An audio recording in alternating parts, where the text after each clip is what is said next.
Sesuai dengan tema yang tertulis itu mengenai Halloween, Blue Moon ya, yang dilaksanakan dalam hari-hari ini. Dan kita bersyukur pada tanggal 31 Oktober yang lalu kita mengadakan acara trumpet call. Wow, itu sesuatu yang dahsyat. Ratusan, mungkin 600, 700 hamba Tuhan dari seluruh dunia berdoa bersama-sama. Bahkan ribuan yang mengikuti kita di dalam doa. Itu dalam acara trumpet call Amerika ya, kita berdoa untuk Amerika. Kenapa kita juga berdoa untuk Amerika? Karena Amerika itu begitu penting ya. Kalau Amerika bersin aja seluruh dunia bisa goncang ya. Dan kita berhutang banyak untuk Amerika, pengirim misionaris terbesar sedunia ya. Nah, saya mau bahas sedikit, mau kupas strategi si setan. Kenapa? Kita bukan mau membesar-besarkan setan. Setan itu harus ditelanjangi. Dan kita ini punya otoritas untuk mengusir setan, bukan mendiamkan setan. Kesalahan umat Kristen adalah mendiamkan setan merajalela. Ya. Nah, mari kita buka di dalam Mazmur 23 ayat yang keempat. Mazmur 23 ayat yang keempat, firman Tuhan berkata begini, sekalipun aku berjalan dalam lembah kekelaman, aku tidak takut bahaya, sebab Engkau besertaku, gadamu dan tongkatmu itulah yang menghibur aku. Wow, ini lembah kekelaman ini dari satu kata aslinya almut, atau kekelaman, atau disebut the darkness, kegelapan. Ada juga yang menggunakan di dalam kitab yang lain menggunakan al-mawet atau bayang-bayang kematian atau bayang-bayang maut. Death like shadow. Nah, jadi lembah bayang-bayang kematian itu di dalam Ayub pasal yang ke-38 ayat 17. Itu yang memparalelkan kata Ibrani di atas dengan pintu gerbang, the gate of hell atau the gate of death. Nah, dengan pandemi COVID-19 ini sebetulnya kita diajar sesuatu. Apakah kita takut atau kita benar-benar berani secara roh menghadapi hal ini? Karena bukan COVID-nya itu, tetapi the shadow of death-nya selalu mengejar kita, membuat kita stres, ketakutan, depresi, frustasi. Nah, jadi mari kita mau pelajari kebenaran firman Tuhan yang maha dahsyat ini, yang harus kita singkapkan supaya setiap orang tuh mengerti. Mengerti bukan keberanian konyol, tetapi keberanian assurance akan firman Tuhan. Karena bukan sekedar COVID-19, mungkin kita ada gelombang-gelombang yang akan menakutkan, akan datang kembali mungkin atas dunia ini. We don't know. Nah, tetapi Tuhan berjanji bahwa kita akan dibawa oleh Tuhan dalam kemenangan demi kemenangan. Nah, coba kalau kita lihat, pelajari dalam Keluaran 3 ayat yang ke-18. Keluaran 3 ayat 18 ini mengandung satu arti begini. Firman Tuhan berkata begini, dan bila mana mereka mendengar perkataanmu, maka engkau harus beserta para tua-tua Israel pergi kepada Raja Mesir. Kepada Firaun ya. Itu Musa diperintahkan oleh Tuhan. Kamu harus berkata kepadanya, Tuhan Allah orang Ibrani telah menemui kami. Oleh sebab itu izinkanlah kiranya kami pergi ke padang gurun 3 hari perjalanan jauhnya untuk mempersembahkan korban kepada Tuhan Allah kami. Pertanyaannya, kenapa Tuhan menyuruh Musa untuk mengeluarkan Bani Israel keluar dari Mesir dulu 3 hari perjalanan ke padang gurun untuk mempersembahkan korban? Kenapa nggak di Mesir aja? Nah, ini kedaulatan Tuhan akan terlaksana kalau umatnya mengundang dia secara fokus dalam unity untuk menjadikan dia berdaulat atas umatnya. Jadi maksudnya bagaimana? Coba kita kupas lagi dalam Keluaran 6 ayat yang ke-6 atau ayat yang ke-7 ya. Aku akan mengangkat kamu menjadi umatku dan aku akan menjadi Allahmu, supaya kamu mengetahui bahwa akulah Tuhan Allahmu yang membebaskan kamu dari kerja paksa orang Mesir. Jadi dia ingin berdaulat atas setiap kita, atas setiap kota, atas satu komunitas, atas satu negeri. Bahwa dialah menjadi Tuhan. Bapak Ibu sekalian, kita bersyukur di Indonesia kita punya Pancasila. Dan sila pertama ketuhanan yang Maha Esa. Itu sama dengan in God we trust. Kepada Tuhan satu-satunya kita percayai. Dan itu number one. Di dalam bangsa Amerika, in God we trust. Itu 2 Tawarik 7 ayat 14. Bahwa apabila umat Tuhan datang merendahkan diri, berdoa, mencari wajah Tuhan, berbalik dari jalan yang jahat, maka Tuhan akan mendengar dari sorga, mengampuni dosa mereka, serta memulihkan negeri mereka. Dan itu dilakukan oleh Columbus di Cape Cod. Ketika menemukan satu benua yang a place of nowhere, dia tersungkur di Cape Cod itu di padang, bukan di padang, di pantai itu, dan dia bertuhan pulihkan negeri ini. Nah, kalau ada pembiaran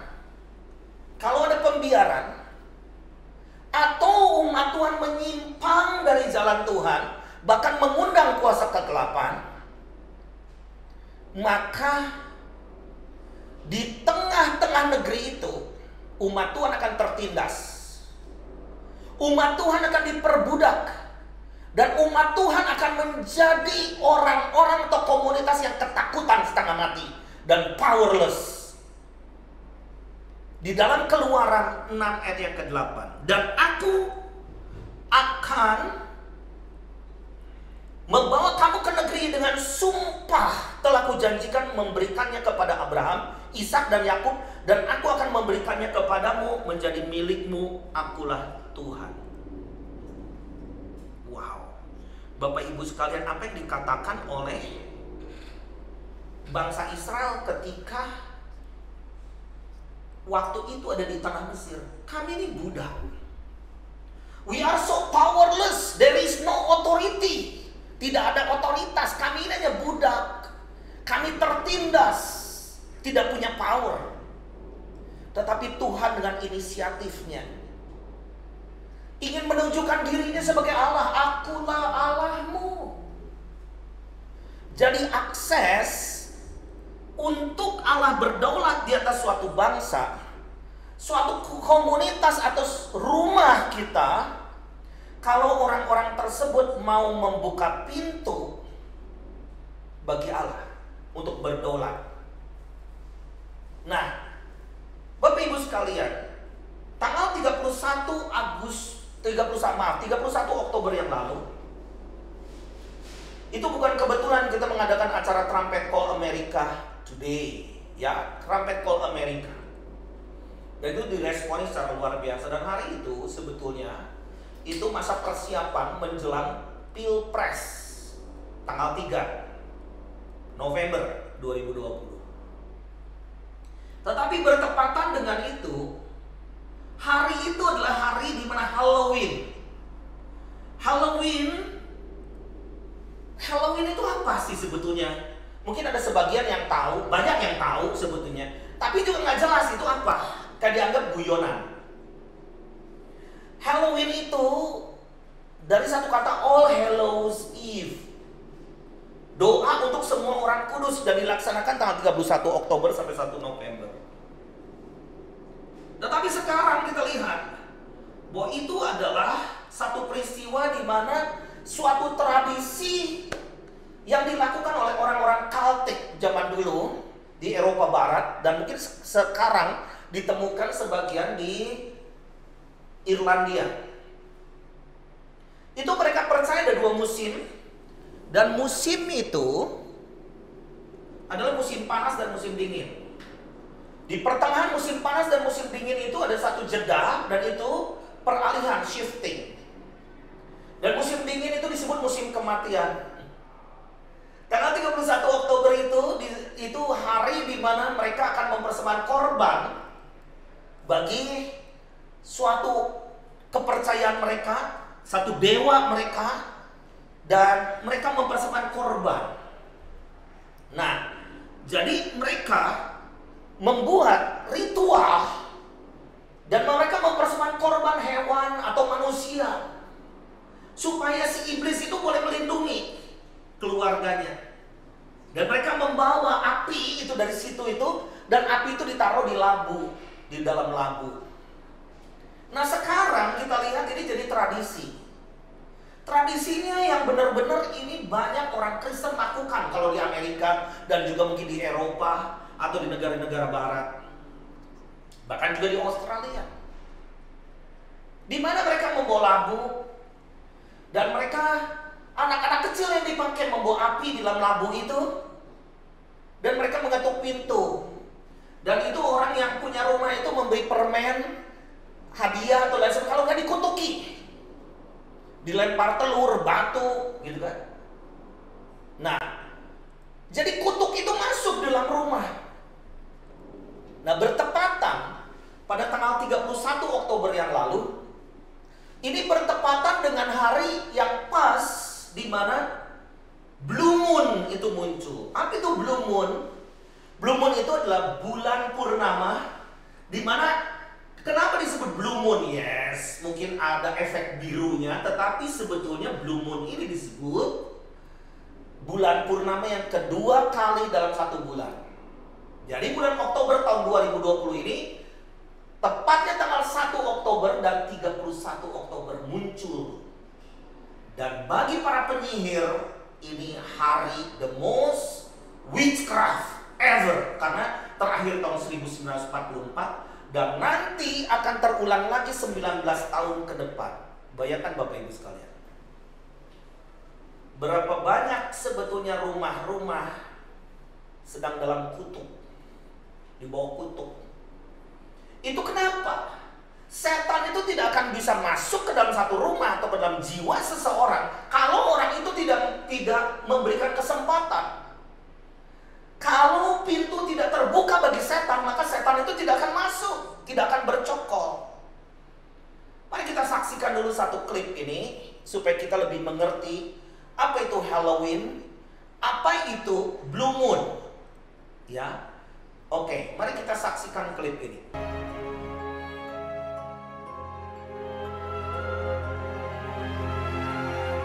The word Halloween comes from the words hallow, meaning holy person, and een, deriving as a contraction of Eve. And All Hallows Eve finds its origins all the way back in the time of the ancient Celtic pagans with the holiday of Samhain, a 3-day fire festival that essentially celebrated death and rebirth. The Celts, who lived in what is now Ireland, Scotland, the UK, and parts of Northern Europe, based their calendar on the wheel of a year, essentially divided into two halves, the light and the dark. When one gave way to the other, this transition was marked by a fire festival.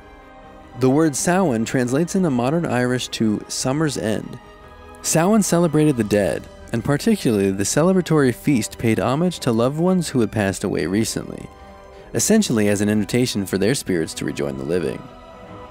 Many of Samhain's original rituals have been lost, but what we do know of their holiday traditions from Celtic folklore and ancient Roman historians is that they were intended to connect them to spirits, including costumes, most likely animal or furs to help them hide from the unfriendly ones, feasting, and making lanterns from hollowed-out gourds, seemingly the birth of the modern pumpkin jack-o'-lantern. Sacrifices, generally of crops or animals, were made during this time as an offering to the spirits. It was popular for tricks or pranks to be played by humans and blamed on mischievous spirits. As a result of the Roman invasion, with most of the Celtic land being conquered by Rome in 43 CE, the spread of Christianity and Catholicism would force pagan Celtic traditions to evolve or be completely repressed.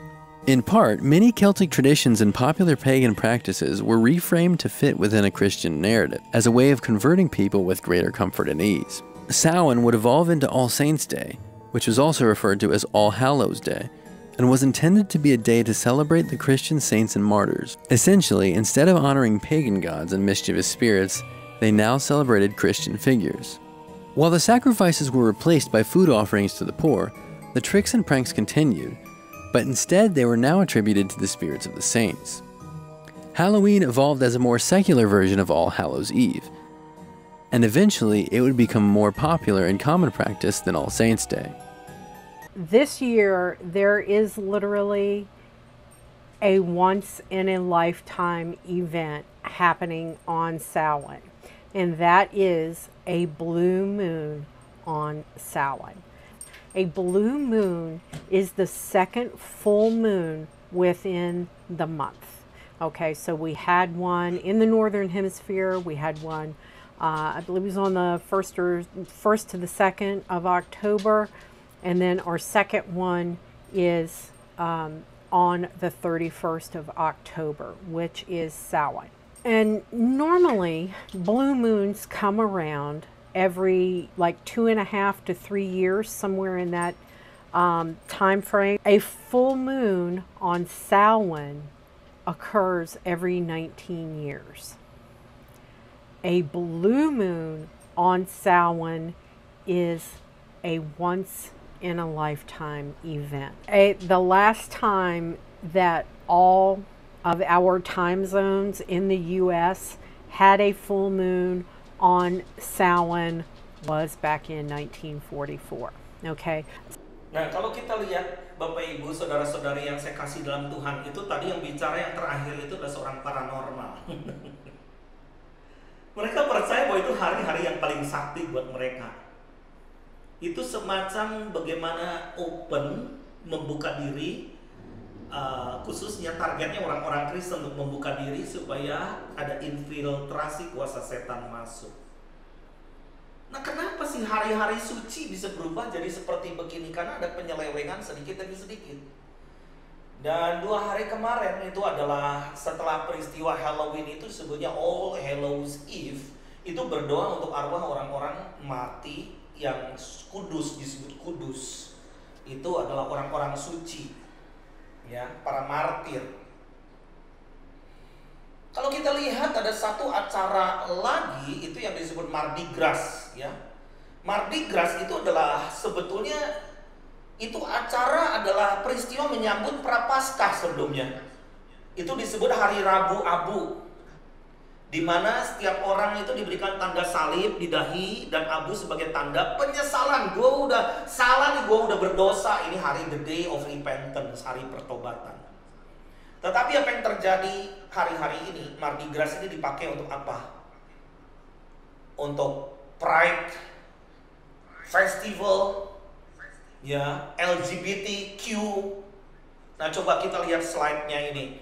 Ini dilakukan di seluruh dunia, hampir di seluruh dunia, dan ini menjadi tren. Dan tren itu menjadi satu tradisi.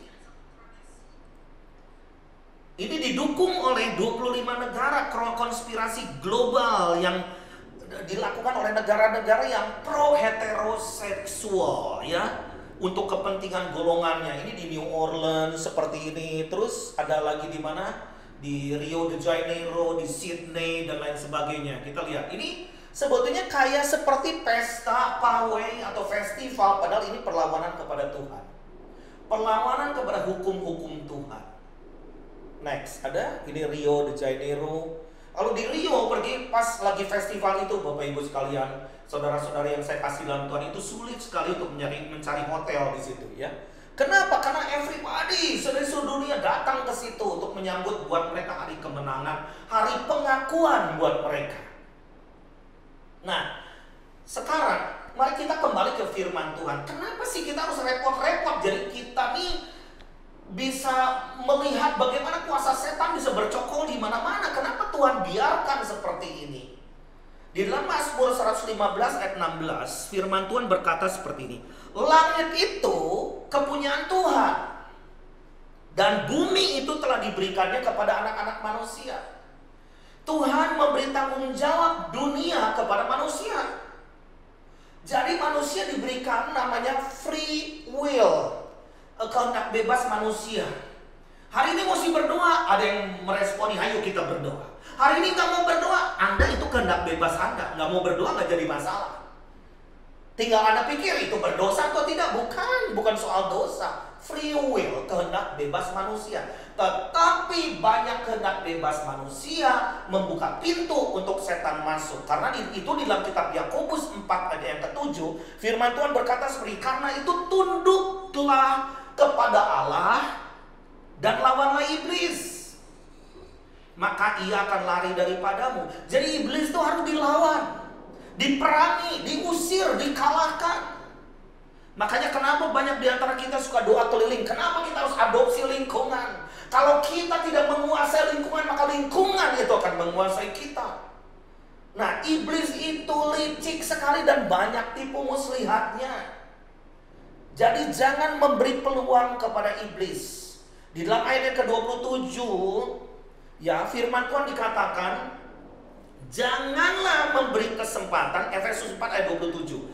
Janganlah beri kesempatan kepada iblis. Kesempatan di sini ada satu kata namanya topos. Topos itu adalah topografi, tempat di mana kalau ada celah masuk maka dia akan datang dan menduduki. Itu seperti stasiun, station. Topografi, tempat bercokol. Nah, firman Tuhan katakan begini, kita ini tahu bahwa kita berasal dari Allah. Dan seluruh dunia berada di bawah kuasa si jahat. Makanya nothing is wrong dengan bumi.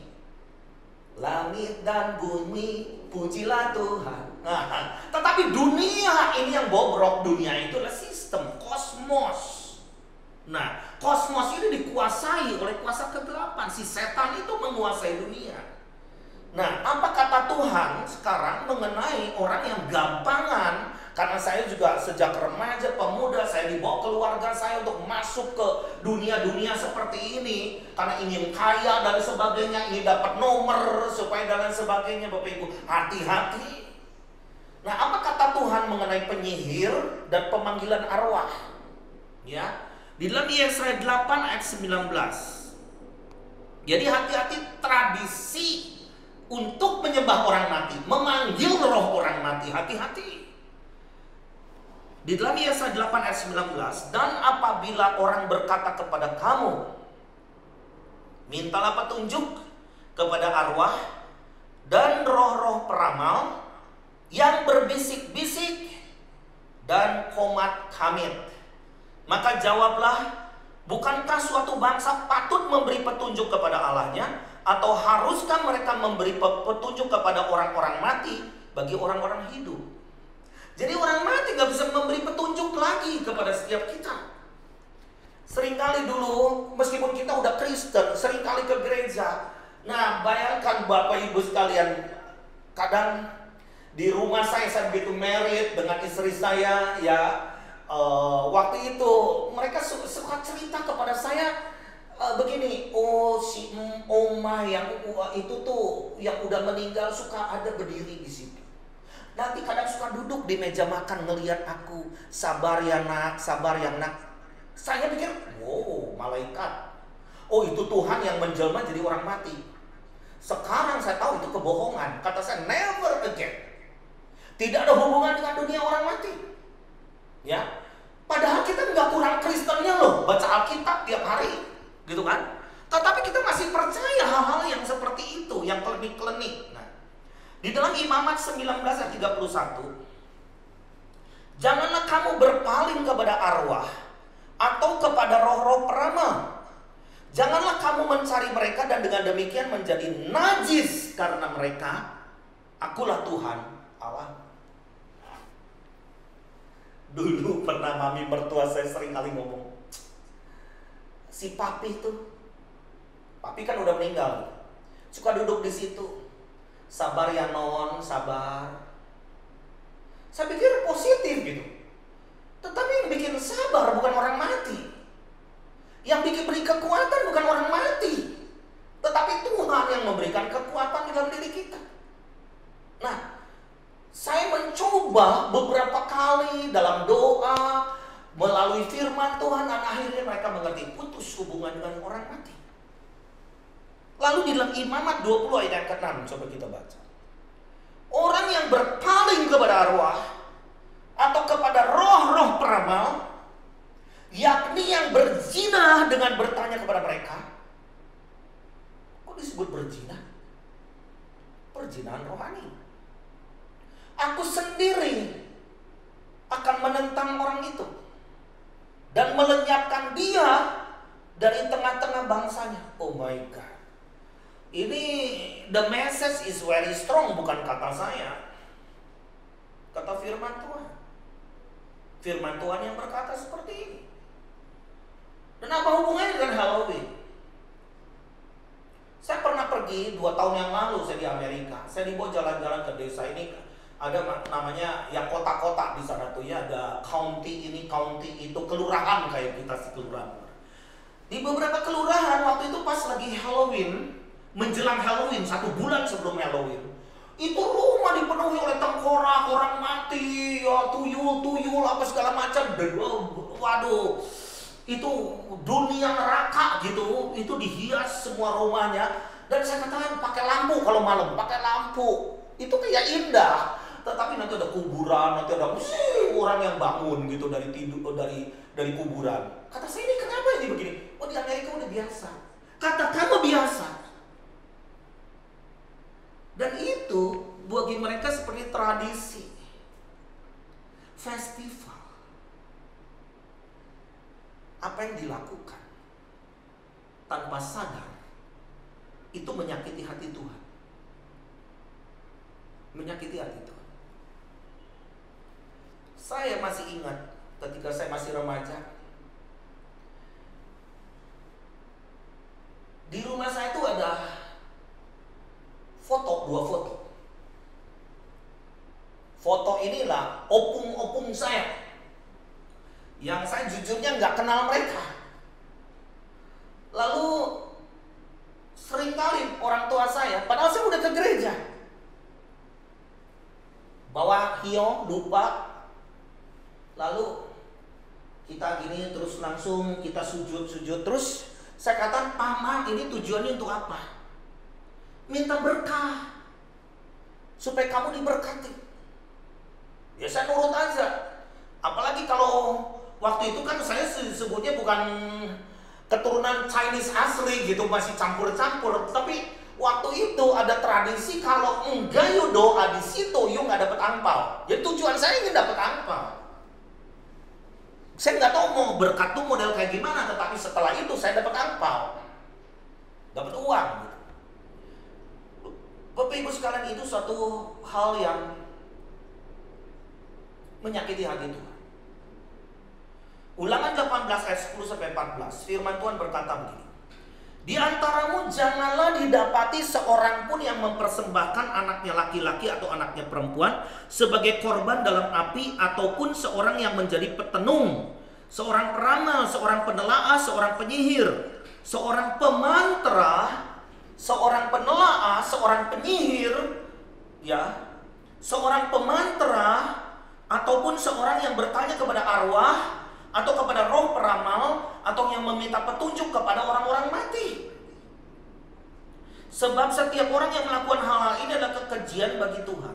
Dan oleh karena kekejian inilah Tuhan Allahmu menghalau mereka dari hadapanmu. Haruslah engkau hidup dengan tidak bercela di hadapan Tuhan Allahmu. Sebab bangsa-bangsa yang di daerahmu akan kau duduki ini mendengarkan kepada peramal atau petenung, tetapi engkau ini tidak diizinkan Tuhan Allahmu melakukan yang demikian.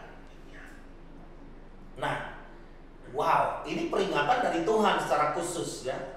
Kalau kita pergi ke Amerika, pernah waktu itu 2 keliling ke Amerika. Saya pergi ke Los Angeles, ke Santa Monica, terus ada Venice Beach di sana, namanya Venice Beach. Dan itu sangat terkenal sekarang. Terkenalnya apa? Pasar voodoo. Oh my God, itu berkilo-kilometer orang jualan barang-barang voodoo. Jadi misalkan ada orang-orangan gitu terus ditusuk sama jarum.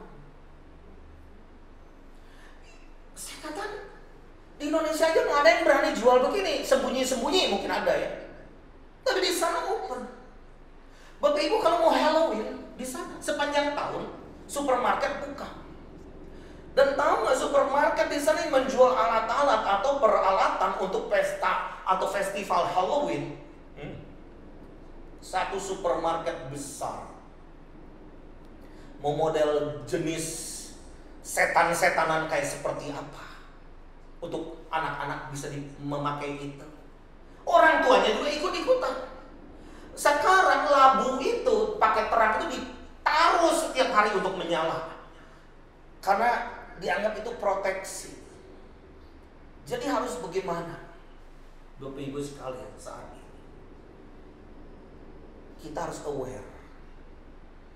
Zaman ke depan kita nggak ngerti apakah Tuhan itu diselewengkan? Yesus itu berkata, akulah terang. Akulah terang dunia. Tapi kalau Lucifer, pembawa terang, light bearer namanya. Jadi mirip.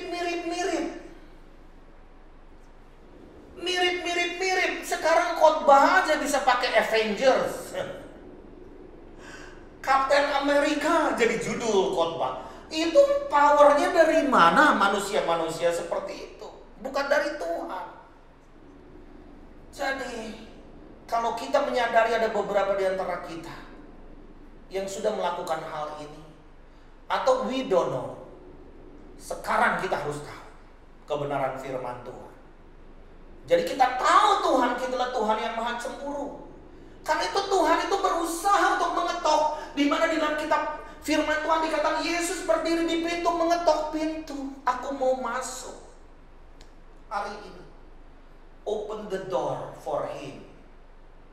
Untuk setiap rumah, every home, di mana setiap rumah itu ada Tuhan. Bukan hantu, bukan dedemit, bukan setan-setanan, bukan, tetapi ada Tuhan di situ. Kita kalau menyadari kita pernah lakukan hal itu, bertobat. Kita harus berbalik dari jalan yang jahat dan kembali kepada Tuhan. Kalau tidak, Tuhan akan singkirin kita. Bapak Ibu sekalian, Tuhan akan hukum kita. Karena dia maha cemburu, dia gak suka umatnya seperti itu. Kenapa juga Tuhan bisa keraskan hati Firaun supaya orang Yahudi itu, orang Ibrani itu tidak keras hati. Karena I want to dwell among you. Jadi yang kedua, setelah kita membuka hati kita, berbalik dari jalan yang jahat, kita akui apa perbuatan-perbuatan kita di hadapan Tuhan. Papa saya waktu itu meninggalnya sengsara sekali, dia lumpuh seluruh badan. Sampai belakang badannya tuh busuk. Dia gak bisa ngomong. Tuli, oh my God. Saya waktu itu berusaha, meskipun saya waktu itu belum bertobat sungguh-sungguh, saya berdoa, Pak, yuk kita bertobat di hadapan Tuhan, Pak. Kita ini jadi orang Kristen tapi banyak nyakiti hati Tuhan. Dia mau ngomongnya gak jelas tapi dia ngikutin dosa. Yuk akui dosa kita di hadapan Tuhan. Jadi dia mau dan akhirnya dia bisa tentrem, akhirnya dia dipanggil Tuhan. Lalu di dalam Imamat 20 ayat yang ke-7 firman Tuhan berkata, maka kamu harus menguduskan dirimu, kuduskan diri kita, dan kuduslah kamu sebab akulah Tuhan Allahmu. Lalu setelah itu apa? Jangan beri kesempatan kepada iblis. Jangan beri kesempatan kepada iblis. Satu saat rombongan saya waktu itu beberapa tahun yang lalu kita pergi ke Turki. Ke-7 jemaat. Ya kita pergi ke Efesus, ya kita berbicara kasih yang mula-mula. Tapi begitu banyak orang yang membeli souvenir yang salah, satu mata. Lalu saya bertanya, ini satu mata ini tandanya apa? Harus digantung di depan rumah supaya itu jadi penjaga. Itu mata apa? Mata setan. Bapak Ibu sekalian, Tuhan yang menjaga rumah kita. Amin. Tidak ada nama lain. Tidak ada nama lain kecuali nama Tuhan Yesus yang akan menjaga kita. Jangan khawatir terhadap kekelaman, kegelapan malam. Jangan khawatir kepada kekelaman bangsa-bangsa. Karena terang Tuhan akan terbit atas hidup kita. Dan kita harus menjaga rumah kita sebagai tempat kediaman Tuhan, dwelling place. Dan Tuhan juga melihat bahwa setiap kita adalah bait Allah, di mana Tuhan ingin berdiam di dalam hati kita. Bapak Ibu sekalian, mari saya mengundang kita semua berdoa dan kita mohon ampun dari Tuhan. Dan kita juga berdoa membawa Amerika pada saat ini dan negara-negara lain yang begitu banyak orang tidak tahu, hanya mengundang mereka, mengundang sihir masuk di dalam keluarga mereka, mengundang kuasa setan untuk bercokol di dalam rumah mereka. Mungkin mereka ini this is fun, just fun, ini sesuatu lelucon. Bapak Ibu sekalian, di hadapan Tuhan tidak ada lelucon. Dia ingin jadi Tuhan atas hidup kita. Apapun keadaan kita pada saat ini, Anda mungkin lemah, Anda mungkin baru sadar. Oke, mari kita berbalik kepada Tuhan. Ini belum perkara yang terlambat, tetapi Tuhan sedang mengulurkan tangannya. Dia ingin memeluk setiap kita.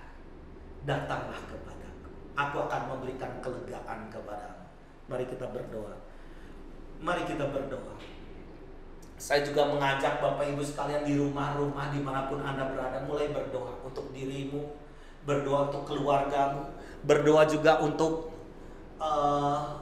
tetangga kita, berdoa untuk lingkungan kita supaya ada hadirat Tuhan. Mari angkat suara kita bersama-sama. Bapa Sorgawi yang penuh kasih yang kami kenal dalam nama Tuhan Yesus, kami tahu sungguh-sungguh bahwa ini masanya di mana Engkau akan berdaulat atas dunia ini, atas seluruh bangsa Tuhan. Bumi akan penuh dengan pengetahuan tentang kemuliaan Tuhan seperti air yang menutupi dasar lautan. Meskipun kami tahu bahwa kuasa jahat sedang mencengkram bangsa-bangsa, tetapi terang Tuhan akan bersinar. Dan kami akan mulai dari rumah kami, dari hidup kami. Terang itu bersinar mulai dari from our home, dari rumah kita. Dan mulai menyebar ke tetangga-tetangga. Ampuni kalau ada salah dan dosa, mungkin keturunan-keturunan kami menyembah berhala, menyembah, memanggil arwah-arwah. Ampuni Tuhan, ampuni kami. Mungkin kami anggap itu suatu tradisi. Ampuni kami Tuhan. Biar damai sejahtera ada dalam rumah kami. Perlindungan kuasa darah Yesus menyertai kami semua. Kasih setia Tuhan boleh menyertai kami semua. Ada berkat Tuhan, tidak ada kutuk lagi dalam keluarga kami, dalam hidup kami, tetapi ada kemuliaan Tuhan. Terima kasih Tuhan. Di dalam nama Yesus kami berdoa dan mengucapkan syukur. Amin, amin, amin, amin.